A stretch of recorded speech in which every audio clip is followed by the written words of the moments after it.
pasa entonces ahora? Bueno, lo que han anticipado el propio Alan García a través de una declaración escrita que leyó su secretario, el señor Ricardo Pinedo, es que él se va a allanar a las investigaciones de la justicia peruana. Mejor hubiera dicho eso antes de pedir un asilo, ¿no?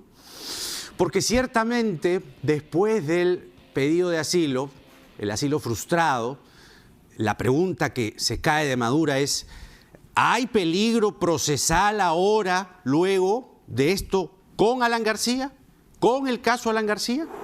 Ciertamente no hay un pedido de prisión para él. No lo hay, no lo hay. Tanto no había persecución que el señor García salió a la mañana temprano, tranquilo, en un automóvil, se pudo desplazar tranquilamente por las calles de Lima y se fue a Miraflores, a su casa. Es decir, aquí se vive una democracia plena, ¿no?, con derechos plenos a los investigados por el caso Lava Jato, que es sin duda el caso más terrible en cuanto a corrupción se refiere. Las evidencias dirán qué implicancias tiene el señor García con los dineros de Odebrecht. Dicho esto, voy a presentar a mis invitados.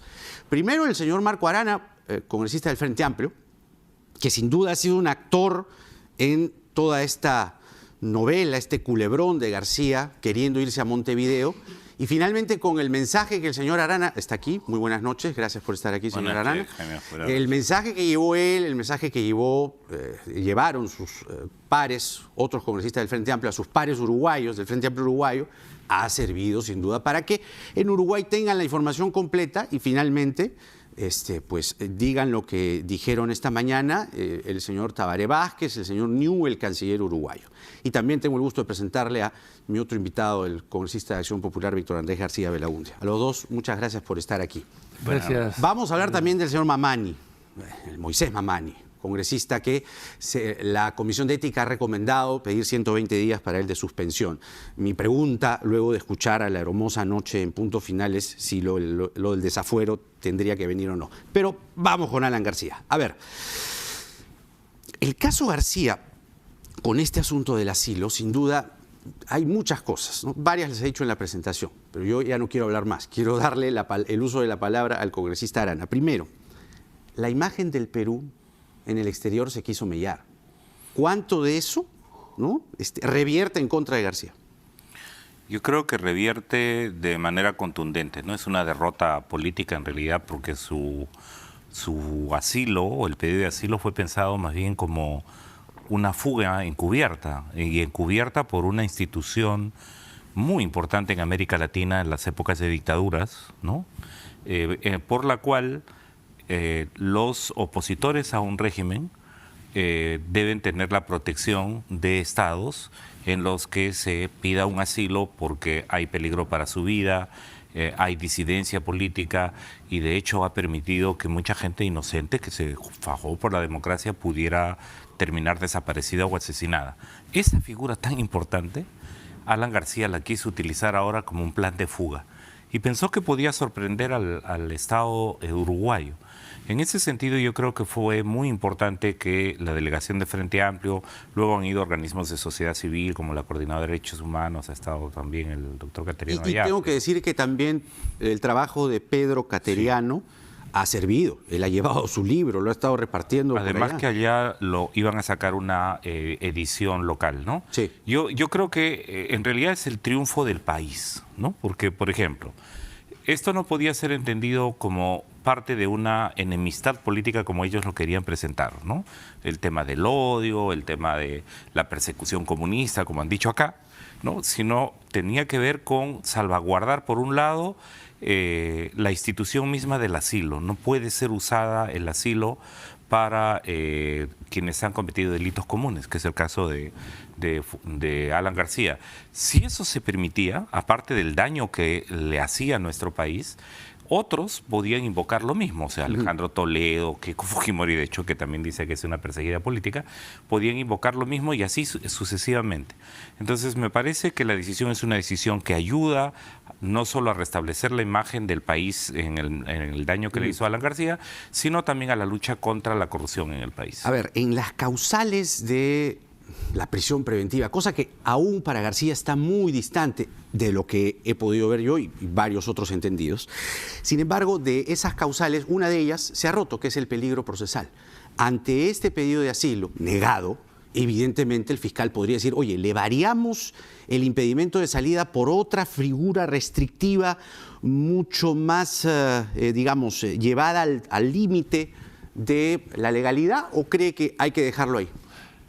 Bueno, yo no soy penalista. Pero es congresista. Que hablen los penalistas.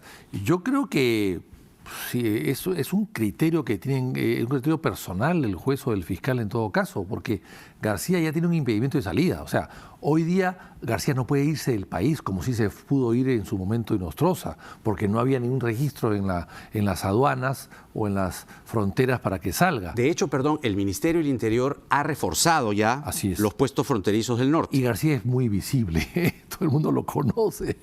O sea, yo creo que no va... Pero es muy astuto además. Bueno, pero no puede esconderse, puede ser una maletera de un auto porque no entra, empezando por ahí, ¿no? Entonces, en un tráiler. Entonces yo creo que eso tendrán que evaluarlo los fiscales. Según lo que yo he consultado, parecería que la cosa no va a cambiar. La cosa va a seguir igual porque no hay tanta claridad en la propia proceso que recién se inicia como puede haber con otros personajes. Pero yo creo que acá, en el tema del asilo, yo creo precisar lo siguiente. No creo, con el perdón de Marco Arana, por supuesto que lo respeto y lo aprecio muchísimo, no creo que los viajeros, los visitantes que han ido a Uruguay hayan contribuido mucho en esto. Yo creo que acá ha sido una cosa muy clara. Acá ha habido...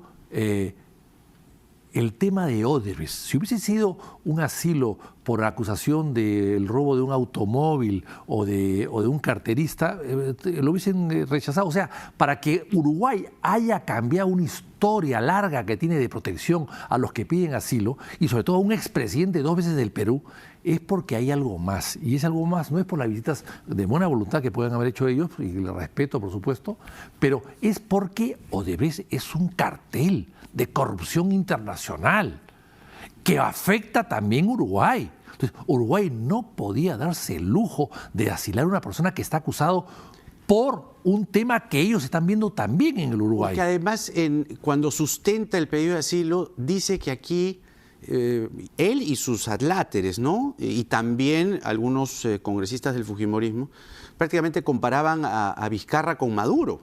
Claro. Que esto era una dictadura. Claro, y además... Aquí se había roto el Estado de Derecho. Además, hay antecedentes en el Perú. Y en Panamá hay una extradición del señor Martinelli, el presidente de Panamá. Hay una acusación al presidente Santos en Colombia. Hay una acusación al presidente Correa en Ecuador. O sea, hay acusaciones por todas partes. Y en el Perú, los que están metidos en esta corrupción transversal, vinculados de alguna manera, están en el Perú, con excepción de Toledo, que no quiere regresar. O sea, quien ha dejado mal parado, en todo caso, a García, es los que se han quedado. Humala, Kuczynski, Susana Villarán, porque etcétera. Si le daban el asilo, muy probablemente era la figura inversa. Es decir, todos iban a decir, mire, esa justicia peruana que está controlada por el poder político también me procesa a mí, así que yo también quiero asilo. Yo también me voy. Así que todo se caía.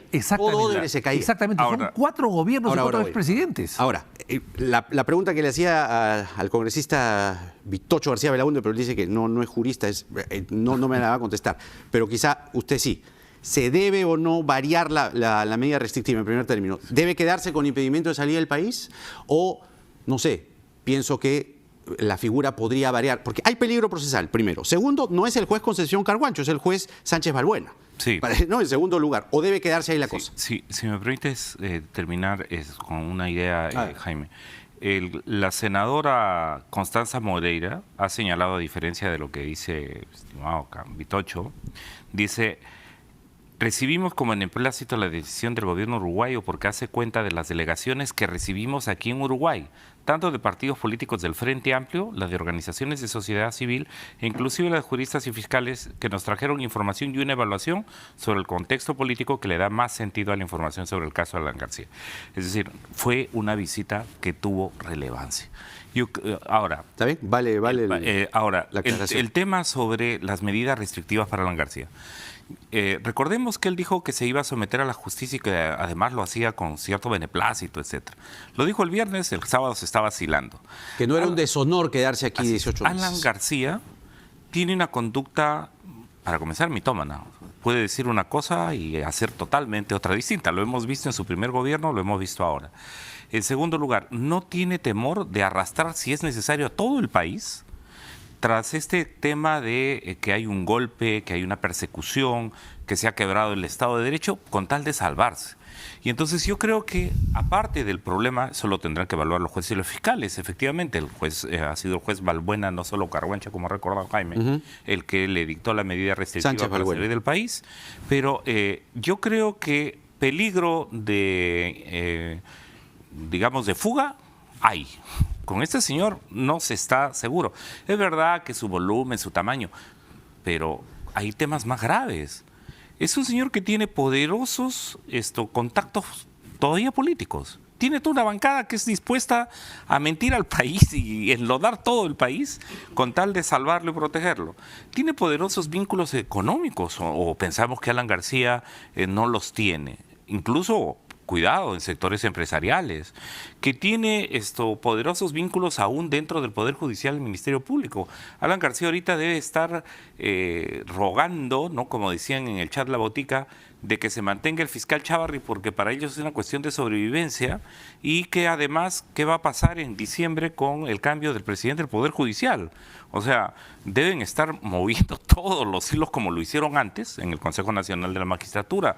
Lo ha hecho Mulder, lo ha hecho el señor Becerril, etcétera, para influir en quiénes van a ser los jueces y fiscales. O sea, el señor Peláez, ¿no?, que estaban miembros en el Consejo Nacional de Magistratura, en el Ministerio Público.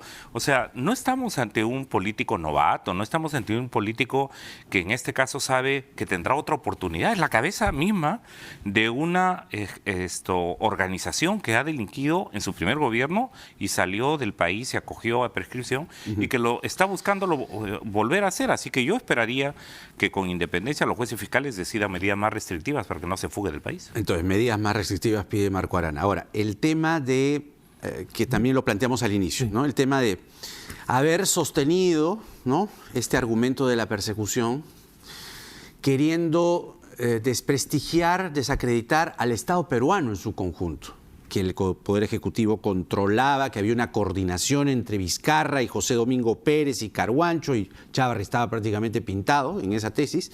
Pero ahora le han abierto una investigación a José Domingo Pérez porque le dicen que ha filtrado un proceso disciplinario de oficio contra José Domingo Pérez en su condición de fiscal provincial titular de la Fiscalía Supraprovincial Corporativa, delitos de corrupción de funcionarios, porque dicen que él filtró la entrevista que sale a correo. El testimonio, el interrogatorio a Chávarri ha salido completito en correo, y que eso lo ha hecho él. En todo caso, debe investigar a los dos, ¿no? A abrirle proceso a los dos.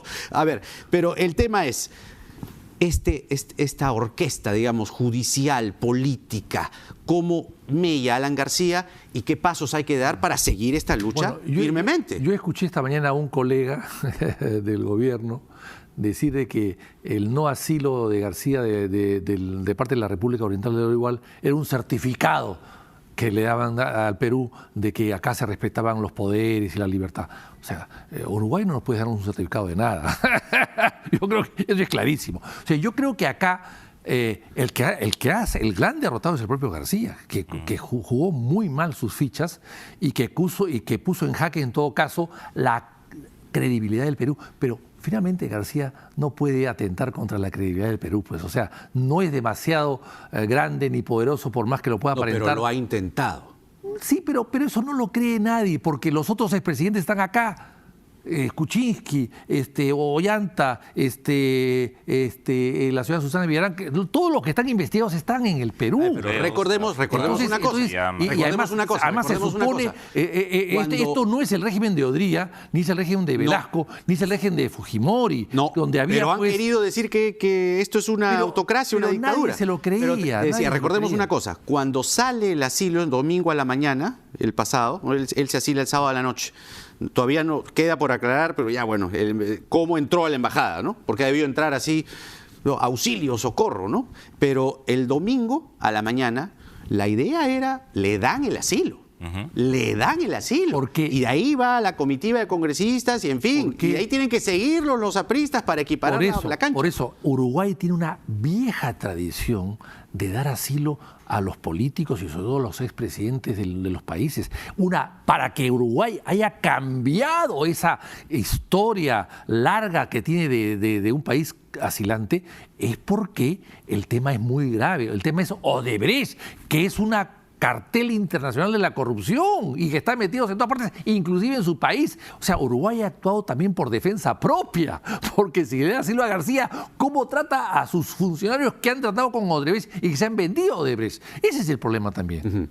Pero Alan García debió haber tenido un plan de fuga conversado, ¿no? O sea, que tiene que ver con la pregunta, cómo entró a la embajada, los vínculos con el expresidente Sanguinetti, un hermano suyo está metido en los temas de corrupción y triangulación. Porque además, perdón, Perú 21, el fin de semana, Cecilia Valenzuela en su editorial dice, claro, oiga, y además recoge un testimonio de una fuente policial, que el único carro que entró el sábado a la noche, según este testimonio, era el del embajador Barros.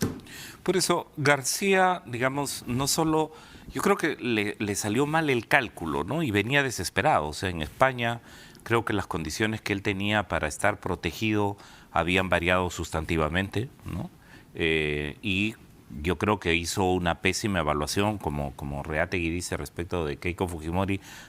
Además, subestimaron a los jueces y fiscales, creo, y pensaron que este plan de fuga efectivamente podía actuar. Recordemos que no solo los temas que ha mencionado Jaime, sino que además estuvo señalando de que lo habían pedido a otras embajadas. Es decir, Vivas un dijo plan Costa A, B, Rica C, y Chile, D, ¿no? ¿no? Y de entonces, buena fuente. Pensaba que efectivamente esta imagen de que es un perseguido político iba a funcionar. O sea, Alan García no es un novato, no es un Yo le quiero preguntar ingenuo, una cosa. ¿no? De lo que pudieron exponer ante los congresistas uruguayos, ¿qué cree usted que fue lo que inclinó la balanza? Que los hizo decir, oye, no, aguanta, Tabaré, espérate, ¿no? Yo creo que aparte de la información que debían tener de la Cancillería, en fin, preguntas del tipo que pudieron ser absueltas. ¿Por qué hay jueces perseguidos en el Perú? Y nosotros dijimos, no hay jueces perseguidos. Y Nostroza no está perseguido. Río no está perseguido. Ellos pensaban que los jueces estaban por ejemplo, perseguidos. parte de la pregunta, por lo menos era parte de las preguntas. Por eso, ellos preguntaban que hemos diciendo, conversado. partían de la premisa, O sea, claro. ¿por qué hay jueces perseguidos? Por ejemplo, ¿por qué hay jueces perseguidos? ¿Por qué se ha descabezado al Consejo Nacional de la Magistratura? Claro, para nosotros los peruanos está claro, pues, ¿no? O sea, quién es de Águila, quién es los otros miembros del Consejo Nacional de la Magistratura. Ajá. Pero nosotros estábamos explicando que esa destitución se ha dado no porque haya un régimen autoritario, sino que también la corrupción había llegado a ese nivel, ¿no? O, por ejemplo, también en la reunión con el presidente de la Cámara de Diputados, no digo que sean preguntas por ingenuidad, sino eran las preguntas para viven, confirmar pues, en la detalle. República Oriental del Uruguay. Claro, pero además por detalle, ¿no? Porque la solicitud decía, por ejemplo, que había un peligro, una amenaza contra su libertad, etcétera, ¿no? Pero una pregunta, por ejemplo, que la puedo decir porque fue parte de la conversación, por favor. ¿no? Nos dijeron, ¿quién ha ordenado la limitación del expresidente García para hacer el país? ¿El ministro del Interior? ¿El presidente? ¿O un juez y un fiscal en competencia? Y nosotros dijimos, un juez, un fiscal en competencia, incluso explicamos por qué el fiscal, que también fue otra pregunta, ¿por qué el fiscal Chávarri estaba bajo acusaciones? ¿No? ¿Por qué la fiscalía estaba bajo acoso político? Claro, a nosotros nos queda claro que el fiscal Chávarri es distinto que el fiscal Carguancho, digamos, o que Rocío Sánchez, claro. O el juez Carguancho, o el fiscal Domingo Pérez, o el fiscal Vela. Nos queda claro, porque es nuestra política interna. Exacto. Pero esas fueron parte de las preguntas que había, y yo creo que es muy importante lo que ha dicho Tabaré Vázquez hoy día, ¿no? Nos queda claro que hay independencia de poderes. Nosotros dijimos, miren, hay debilidades en nuestras instituciones. O sea, nuestra democracia no es la democracia uruguaya, ¿no? Donde hay partidos que tienen 140 años de vida democrática, claro. Digamos. Nuestra democracia es, digamos, corregible, imperfecta, pero es democracia, pues. Claro, nosotros dijimos lo que no hay, y lo decimos nosotros, siendo oposición al gobierno y siendo, digamos, pares de un partido político como el Frente Amplio en Uruguay. Entonces, nosotros sí creemos que hay que estar atentos a lo que pasa en el país en la lucha contra la corrupción, que sería durísimo para el país que le dieran el asilo por esas razones. Entonces, yo creo que el gobierno ha tomado sus decisiones informado de muchas fuentes, ¿no? Pero sin duda, informar y tener conferencia de prensa en el local del Frente Amplio, tener conferencia de prensa en el Palacio Legislativo, ¿no? Luego de tener esas conversaciones y las declaraciones que pudo hacer el señor Gandini, que pudo hacer el señor Peroni, yo creo que han sido importantes y han ayudado, ¿no? Pero ciertamente esta es una victoria del país, ¿no? Nadie la puede mezquinar y decir de una sola acción política. No, pero entonces sí ha sido importante que vayan. Ellos pensaban que Vizcarra había ordenado la... Yo creo que no era necesario, pero en fin, veo que lo han hecho y en buena hora. Pero yo creo que era innecesario. Yo creo que un Estado soberano y con tanta tradición como Uruguay iba a resolver lo mejor que ha podido y lo ha sido así. Insisto, el tema de Odebrecht es un tema muy grave para América Latina, para 10 países de América Latina, y hay muchos presidentes en América Latina que están procesados por esto mismo, y en el Perú hay 4. Entonces, y allá estaba la base del Banco de Andorra, ¿no? Y además, ahora yo quiero hacer una distinción, porque ahí Marco Arana ha hablado de Sanguinetti, yo creo que a los hermanos no hay que mezclarlos. Una cosa es el hermano que puede haber sido un testaferro de Odebrecht, pero el expresidente Sanguinetti es una persona a mi modo de ver, muy calificada. Bien podría decir aquella frase, yo soy su hermano, pero no sé nada. Podría ser. Pero Alan García sí ha confiado en que sus vínculos de amistad funcionaban, ¿no? Y que esto y sorprenderlo, es el Estado, ¿no? Porque quizás no se esperaba lo que ha pasado, que hemos descubierto que Alan García ya no tiene el olfato político que tenía hace 10 o 20 años. Ha perdido olfato político.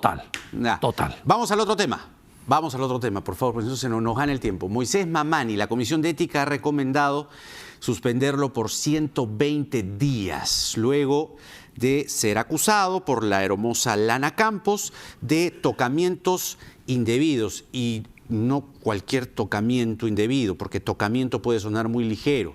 Este tipo se excedió horrible con esta mujer que anoche en Punto Final ha contado detalles espantosos, pervertidos de este hombre.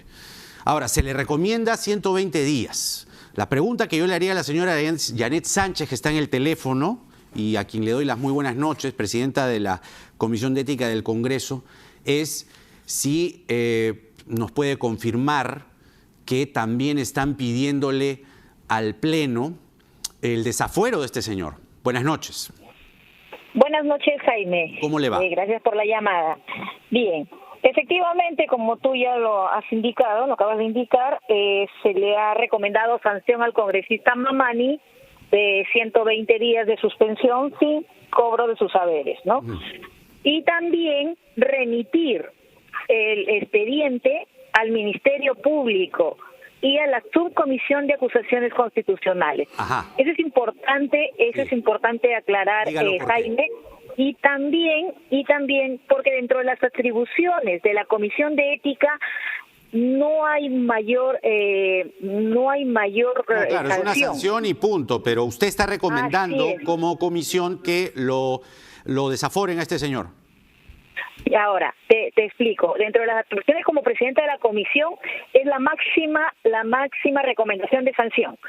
Pero tengo sentimientos encontrados porque en mi condición de mujer, Jaime, claro, yo estoy completamente de acuerdo que este señor no debe permanecer un solo día más en el Congreso. Debe estar desaforado.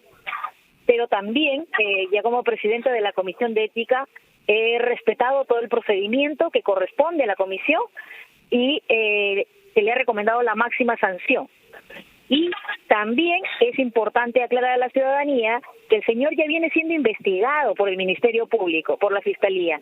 El día 27 de noviembre... Pues, ese es el problema. Sí, claro, es una de las cosas importantes, y eso ya es también una opinión muy personal, Jaime, es que no debemos tener inmunidad parlamentaria. No debemos escudarnos en una inmunidad parlamentaria. O sea, usted propone el retiro de la inmunidad parlamentaria. Totalmente. Ya. Como ciudadana, yo creo que nosotros no podemos ser diferentes a cualquier ciudadano que puede estar siendo investigado, que pueda ser investigado, ¿no? Entonces, considero que esta es una... Ya, pero a ver, para que quede claro ante el público, esta recomendación que usted hace ante la Comisión de Ética, ante el Pleno, como Comisión de Ética quiero decir, 120 días de suspensión sin goce de haber, esto se tiene que ver en el Pleno, ¿no? ¿Y se va a ver cuándo? ¿Pasado mañana, entiendo? Debería haberse pasado mañana. Espero que el presidente del Congreso pueda tomar las acciones inmediatas, como ya lo venía haciendo, sobre casos graves como este. Claro. El día de mañana, a primera hora, estamos remitiendo a la mesa directiva para que se priorice en el Pleno el expediente del congresista Mamani y las recomendaciones de la Comisión de Ética. Janet Sánchez, presidenta de la Comisión de Ética, le agradezco mucho por esta comunicación. Y Gracias, creo Jaime. que la sociedad aplaude y saluda esta recomendación que ha hecho su comisión. Buenas noches. Gracias, Jaime. Muchas gracias. Buenas noches. Rapidito así, una a una, por favor, porque nos gana el tiempo. Primero, congresista Arana, el tema es 120 días sin goce de haber, pero hemos escuchado a la señora Lana Campos, que es la aeromoza. Lana Campos ha dado detalles escabrosos, espantosos. Entonces, acá lo que cabe es el desafuero. Bueno, ¿cómo procede eso? Para comenzar, la subcomisión de levantamiento de inmunidad parlamentaria tiene que ver el tema, ¿no?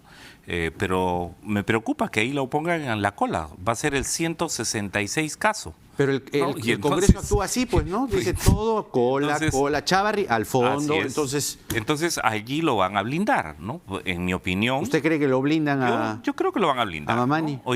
Lo van a blindar. Hoy día lo han hecho con Donaire, lo harán con Mamani. Esto no les importa, ¿no? Y yo creo que aquí hay un tema grave. La verdad es que para que se investigue debieran levantarle la inmunidad parlamentaria. Porque aquí no estamos hablando de un tema de función. O sea, no es que el señor, por estar cumpliendo sus labores como congresista, fiscalizar, legislar, representar, habría cometido un suceso deplorable, repugnante como este. O sea, lo que ha hecho es un delito común. Y un delito común no es parte de su función congresal.